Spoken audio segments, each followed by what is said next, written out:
Hello, hello, ladies and gentlemen. This is your girl Mitzi, and this is Mitzi. Let's think about it. Today, we are thinking about friendships and how they are needed. Let's be honest, with so many people really thinking about they don't need anyone in their lives, in reality, friendships hold a big foundation for you growing and evolving. So, luckily, I have a guest here today named Coach Lee, who is going to be sharing his experience on friendships. So, Coach Lee, why don't you go ahead and fully introduce yourself? Well, thank you, Mitzi. I appreciate it. I'm glad to be here too. My name is Coach Lee Hopkins, and I help people make genuine friendships and meaningful connections or meaningful friendships and relationships. I've been doing this for some years because, I started off being lonely and not being able to make friendships of my own. I didn't understand what it meant to be a friend. I didn't understand why everyone around me seemed to make friends, but I couldn't. So I grew up in a small town in Ohio, and there was looking around trying to make friends, and it just didn't seem like I could make the right connections. But I've heard that you need to find your tribe. That is the deal. So I just figured, I'll just write it out. I'm in the wrong place. When I got to college, I had an opportunity to meet new people from different places, different countries, and everything. And I thought, wow, this is great. I'm going to make connections. I'm going to make friends. But I didn't make the kind of friendships that I thought I would. I knew some people, but I still kind of felt like I'm not in the right place. So I had an opportunity then to move from Ohio to California. And there in California, I had a chance to reinvent myself. And I thought, well, this is definitely going to be it. There's nobody who knows me that's close to me, so I can make friendships there. And sure enough, I got out on the scene. I connected with people. I did a lot of karaoke. I was into karaoke, did a lot of karaoke, and I met a lot of people out there who knew my name. Like I was like a mini celebrity, kind of a mini celebrity. Oh, They knew my drink orders, and they would cheer and they would give me high fives and stuff when I'd come off the stage or whatever. But then I still felt lonely. I still felt lonely, like this recognition and around these people that it wasn't real. It wasn't real. And so around this time, I started to discover that, well, there's something that I'm not sharing with people. I'm not being my authentic self. So I'm in the wrong place, and I'm also not being authentic. That's what I came up with. And so I had another opportunity to move. That was my pattern to move. So I moved from California to Chicago, where I am today. And I moved okay. there, and I also transitioned from female to male. So as you hear me now, I present as a trans man, and I didn't think that, I thought that that was the key, being stepping into my authentic self, being trans. And I found the right people, I found the right community to help me with my transition. The queer community in Chicago, they were very helpful and emotionally, mentally, physically. And Caitlyn Jenner was also starting to come out, or they came out. And so there was more visibility to trans people. And so I thought, well, this is it. I'm living my authentic self. I'm in the right place. I'm going to be around the right people. Sure enough, I was still lonely. I was still it's just so sad and lonely. I wasn't able to connect with them. So there was something about my authenticity that wasn't authentic. And that's why Yeah. I couldn't make any friendships with anyone. And realizing that, figuring out that that was it, I started coaching people and helping people make the friendships that they're looking for. That's really interesting the way that you described your story, because I don't think you're alone in that. You know what I mean? I don't think you're alone in that journey because, like yourself, I'm a mover. You know what I mean? I Mm, moved all over the place. I lived in Georgia. I lived in Florida. I lived in Texas. I lived in Connecticut. I lived in mm, Wisconsin. Now I'm here in Wisconsin. So trust me when I say I lived all over the place and I moved around and I tried to reinvent myself too. And I realized you have to be authentically you. And when you are mm, authentic, people just come to you without you even needing to approach people, sometimes. and it just connects it so fast. It's kind of ridiculous once you finally embrace who you really are, with all the Mhm. quirks and all the weirdness and all everything in between. I honestly feel like once people really start that journey into self-discovery, they'll lose the people that weren't really there, and they'll gain the people that they actually needed, you know? And Yeah, I think that's awesome how you were able to have that, because it breaks my heart for the ones that don't reach that point, because they stop and then they get stuck in this depression, and then they yeah, get stuck in the negative thoughts, and sad to say, some even made to suicide just because they can't handle that feeling of just being so alone, or absolutely. they feel crazy just being in their mind all by themselves. And I totally agree, like we have to branch out. We have Hmm. to realize, like, as an individual, we can't live life by ourselves, because nothing happens by ourselves. We are impacting a greater, like, ripple effect in our lives and in our community, in our world. We're like ants. If one ant is missing, the whole job is messed up. You know what I mean? Like, people don't realize Exactly. that. I think that's so funny. What is your opinion on that? Oh yeah, I mean, you hit the nail right on the head. It was all about me not being able to connect with people because I wasn't sharing my authentic truth. And like I appreciate, that's the word I'm looking for. I really appreciate that you recognize that my story isn't unique, because I don't believe it's unique. I just happen to be trans. That just happened to be the thing that I thought that was going to make me authentic. Many Yeah. people are out there reaching for different things that are going to make them quote authentic, which is like getting a better job, or fulfill something for them, getting a better job, getting a new car, or getting a house or wife, or having a kid. Those are the things that people are looking for externally, and trans just Mhm. happens to be the thing that was it for me. And I want to say though, there's a as a disclaimer here, that I'm not saying that I don't want to be trans. I'm not saying that I did transition and it was a mistake. I'm not saying that. The mistake, if anything, was believing that that one act was going to make me instantly friendful, if that's a word. It's going to We'll instantly put it make in our dictionary. It's a word today. that was the mistake around it. We need other people, but the need comes from within inside, and the acceptance that happens within inside. Because for me, I'm sure many people can relate to this, but for me, I was hiding something from group to group to group. So when I was in Ohio, I was hiding the fact that, well, I presented as female then, and I also wanted to date women. And it was kind of faux pas. Don't do that. So I hid that. I tried to hide that, and I tried to only share it with a few people, and only a few people really knew me because of that. And I wouldn't open up about other things. So I moved to California, where it was more progressive, and I could open up, and people met my girlfriend and things like that. But also, I'm going to hide the fact that I want to transition.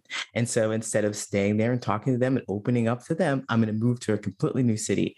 And so I did that, and I stayed and I opened up with these people who were queer, and they helped me in that way. But then again, I hid something else about myself. I had to find something to hide, and I couldn't really connect with people. And the thing about this is, when I'm working with my clients, is that they don't know that they're doing this. They don't know. That's right. They don't know that this is happening. They're just like, this is what I do. This is how it feels. I'm going to keep searching. I'm going to keep trying. And so I went to therapy. Quick story. I went to therapy, and this was like a couple of years after my transition. I'm in Chicago, and I'm group therapy, and I start learning about mindset and learning about my own feelings, and how to connect with people, and stuff. And so I decide that I'm not going to be friendless anymore. I'm going to go out, and I'm going to have this mindset that I'm going to meet somebody, and we're going to have a great conversation. So I did. I went to a comedy club. I met somebody who was super cool. We're having a conversation, and I'm trans. So I lead the conversation towards LGBT stuff. I'm just curious about where their mindset is. And they just happened to say to me, well, they never met a trans person before. They're not sure about the process. They don't understand why anyone would ever want to do the process. And I Yeah. thought, my guy, I got you. We are going to be best of friends, because I'm going to share my authentic truth with you. I'm going to stop hiding, and you are going to get that knowledge gap filled. Instant friendship. That's what I thought. So I say, I'm trans. And he freaks out. His face just freezes and he leaves. He didn't say anything else to me. He's gone. He's done. Wow. Wow, right? And in that moment, I was absolutely devastated. But now I can look back and say, well, you know, that's my authentic truth. And they were true to themselves. When they left, it had nothing to do with me. And also, I'm looking for friends. And clearly, he is not able to be a friend to me in this moment. We're not able to be friends in this moment. And that's okay. That's okay. Go to another space and talk about being trans, and you'll connect with people. That's why we're here, Mitzi, because I'm able to talk about this stuff and people are interested and they can see beyond the transgender part, and more so that you're like me because I've had this experience of where I was running too. You know, Yeah. you can find people like that. Oh, most definitely. And I love your mindset. I just got to put that out there. I love the way that you perceived it and the way that you were still be positive and not take it personal, and you were able to put it in an understanding where not only you weren't able, I mean, not only you didn't take it personal, but you were also to give reason for the other person's action in a positive way. You know what I'm saying? Because so many people will take it as, oh, they're discriminating me, they're being racist, they're Mm-hmm. being sexist, Mm-hmm. they're immature, they just don't know, they're not even giving me the benefit of the chance. Is there something wrong with me? And out of your story, I didn't hear any of that. And a lot of the times that's where people go to. Yeah. And it's kind of like how you said with your clients that we don't know that we're doing these things, and it just shows Mm. how conditioned our mindset is made up to be at a very young age, that when we're adults, it's just natural. It's just it Yep. just goes along with just breathing. Mm. So hearing what you have to say is so refreshing, because I wish people knew that. You know what I mean? I wish people don't take things so hard. There would be less fighting, less wars, less aggression, less anger that's spewing out of people because of displacement. They are displacing what they're feeling in the wrong Mm-hmm. context, in the wrong place. And I feel like that's why a lot of friendships end too, because they're displacing the wrong emotions to what's happening in front of them. You know what I mean? They don't take into consideration that something else could be going on, and I feel like that's frustrating, because I see it all the time on social media, and all the times with Mm-hmm. my inner circle, or just people that I knew all around the world. And they always come down to, there's always it irritates me. It, like, they always say, oh, well, if you don't have time for me in this world, well, then I Yeah. don't have time for you. And I'm just Like, like, come on. let's be realistic. Yeah. Everybody's busy. Everybody has a short amount of time to themselves, and when they're to themselves, they don't want to reach out, and I feel like people should respect that. I feel Absolutely. like people need to start respecting how other people live their lives, and if they don't, then that's something that they need to reflect with themselves, because I feel like you're not accepting what's going on in your life, that you can't really accept what's going on in somebody else's life. Despite you being just transgender, Right. me being straight, somebody being a certain race, someone believing in a certain deity, it doesn't matter. You know Yeah. what I mean? It's so frustrating to me. Yeah, it is super frustrating. It is so frustrating because we're just talking past each other. And what I discovered is that all we want as people, as humans, as just people, is that we want to be understood on some capacity. We want to be understood. And the best way to make a connection with someone is to demonstrate that you understand what they said. And in order to demonstrate that you understood what they said, you have to know them well enough to kind of speak their language, to kind of get their point back to them. And that's where we get this understanding. That's why I can look at that guy who ran away and be like, well, I've run away from things before. He's just saying yes to himself. And then when it comes to a situation in which I have to make a choice in a friendship where I have to do something for myself and it might hurt somebody else, like say, I know I can't help you move. I can't help you move, or I can't loan you any money, and they're devastated. Well, I also have a duty to myself, and they will be okay, because I hope that even though they are facing hardship, that they can understand my point of view.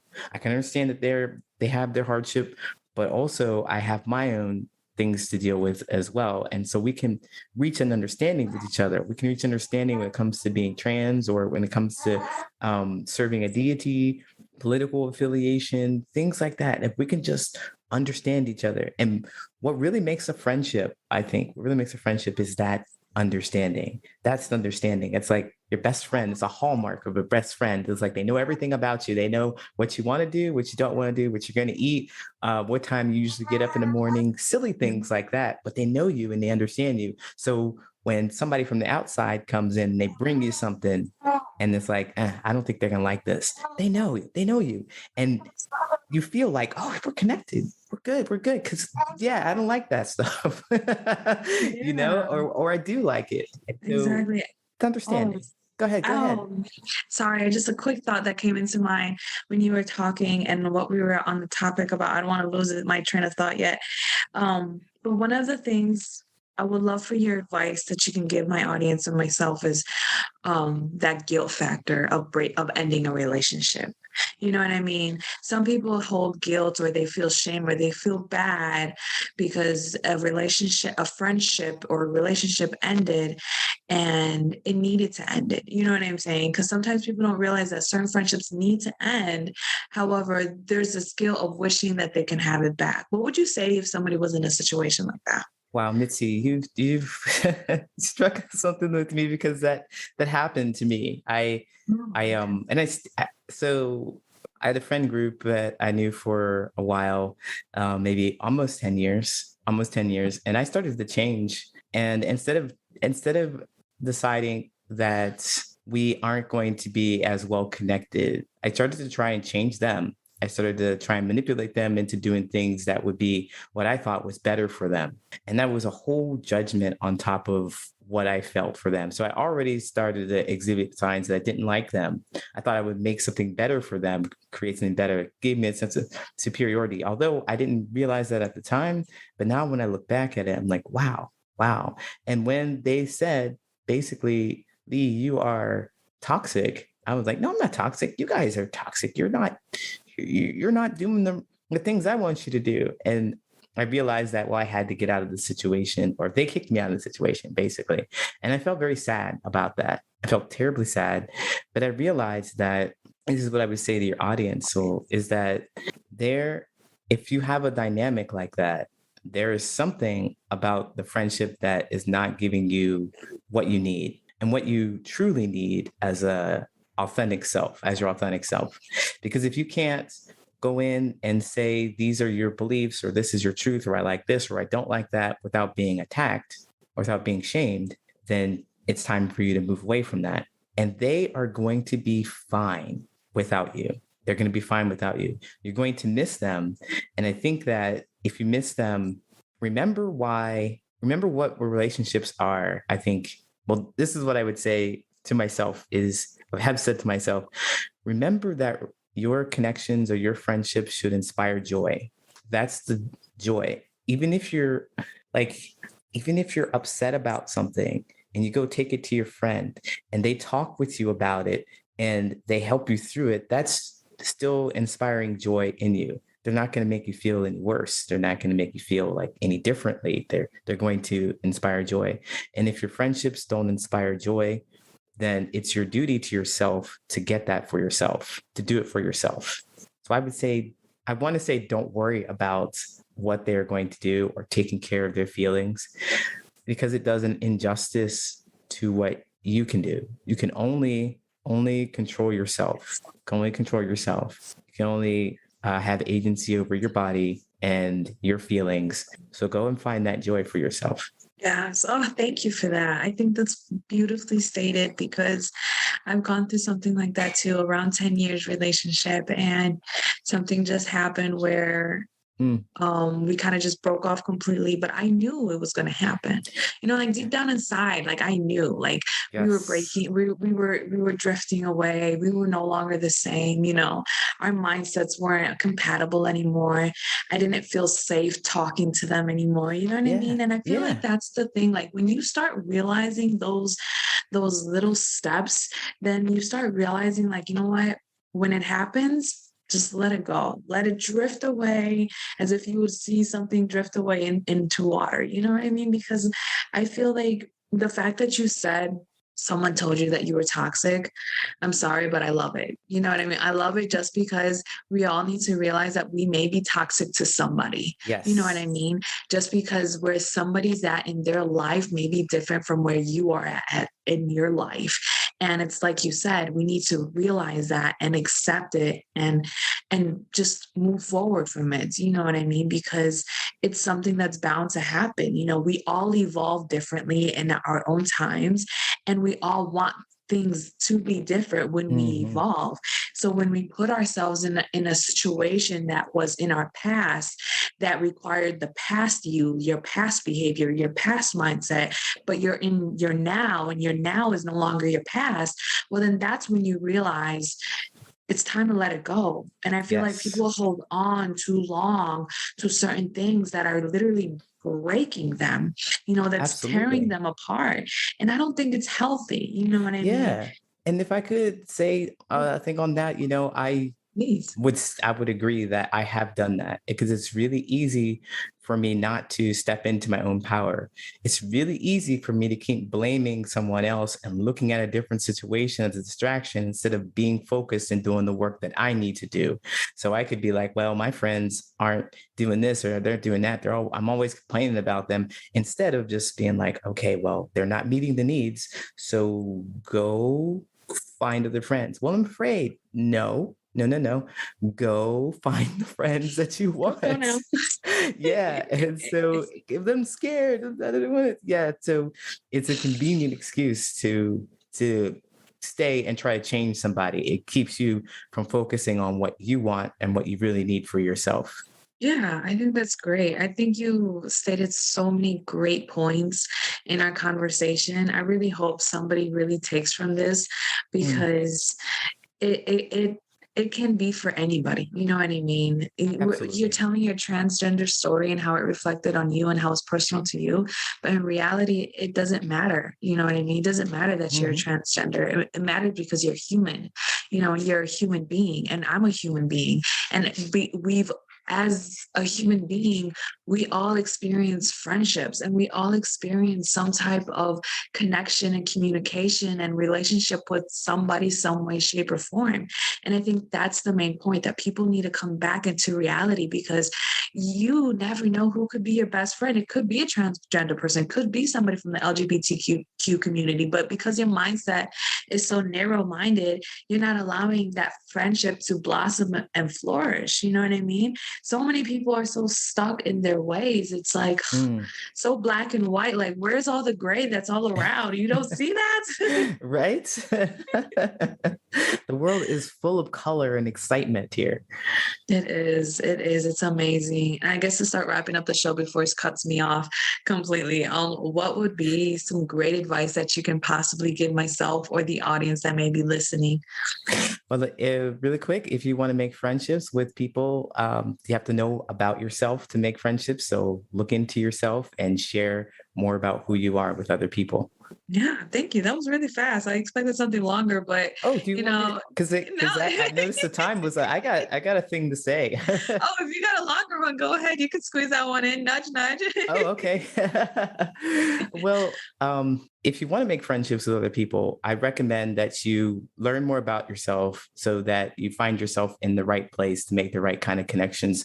So, what I mean is that I've always found myself in the wrong places. I didn't really know what I wanted or what I was interested in. So I'd find myself around people who were kind of doing the same thing. I'd be in bars and I'd be drinking and I'd try to start up a conversation about something that I saw on TV, and hopefully they'd know something about it so that we can connect. But that's not the most efficient way to make friendships. It's about putting yourself in the right place at the right time. So knowing in the right place depends on who you are and what you want. And there are three things that I'd like you to focus on to understand what the right place is for you.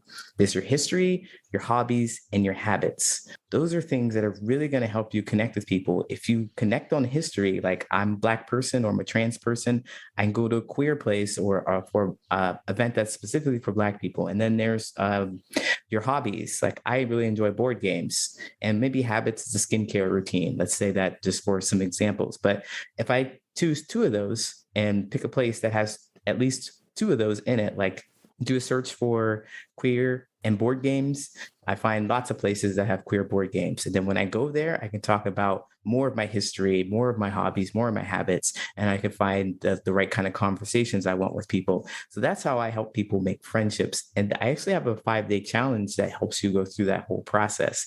So if you're interested, you can find it at patternsofpossibility.com. Awesome. Thank you so much. It has been such a pleasure speaking with you. I have truly enjoyed myself in this conversation. Me It's so too. Me nice to too. speak with someone and it being so easy. I feel like we were friends, you know? We definitely have had this similar experience where we're traveling and we're moving Yeah, around, a and lot of similarities. It's the awesome. friendship changes too. It's uncanny. It truly is. It honestly truly is. And if anybody's out there that's listening that wants to know more about Coach Lee, go check him out. I do have his picture on my website. Under the special guest, you'll find a link to his website directly. There's actually a 10 tip to make friendships available right now on his website too. So if you're interested in all the 10 tips, go check it out. So if you want to know everything and more about Coach Lee, you find everything about him in there, so that you will try to figure out how to make friends too. If you're in that struggle right now in your life, because it may be later on or just right now, you never know. Everyone's going through life differently, So whatever it is for you, don't forget to check him out. And that's it, y'all. Bye. Bye.